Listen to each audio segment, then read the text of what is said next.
Hello friend, मैं मंजू गिरी। Hello दोस्तों, मैं भारती तिवारी और स्वागत करती हूँ मंजू सिस्टर के चैनल पर। आप सभी को एक नट का गीत, विवाह में जो गाया जाता है नट का गीत, वही सुनाने चल रहे हैं हम लोग। कैसा लगेगा दोनों बहन का गीत, कमेंट में जरूर बताइएगा। बताओ। और लाइट चली गई है लाइट चली गई है। चार्ज लाइट से हम लोग वीडियो बना रहे हैं और इनकी बेकरी में बैठ के, इनकी बेकरी है केक की, तो मिस्त्री पीछे केक बना रहा है। तारा जी करा थी रुदनवा, कटन दुख डाला सजनवा। तारा जी करा थी रुदनवा, गजब दुख डाला सजनवा।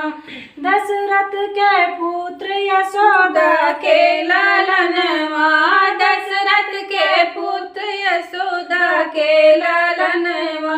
रामचंद्र मार दिए बनवा, गजब दुख डारा सजनवा। रामचंद्र मार दिए बनवा, गजब दुख डारा सजनवा। तारा जी करती रुदनवा, गजब दुख डारा सजनवा। फुलवा तोड़न गए रोहित फुलवरिया, फुलवा तोड़न गए रोहित फुलवरिया।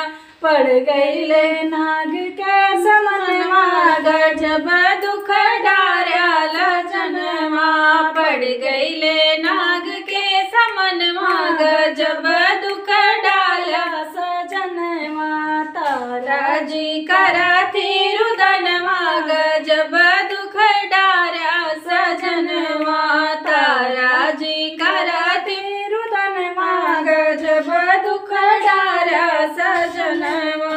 रोवत की निकली है राजा की रानी, रोवत की निकली है राजा की रानी। अचरों के बनवई का फनवा, गजब दुख डाला सजनवा। अचर फारी बनवई का फनवा, गजब दुख डाला सजनवा। तारा जी करती रुदनवा, कठिन दुख डाला सजनवा। तारा जी करती रुदनवा, कठिन दुख डाला सजनवा।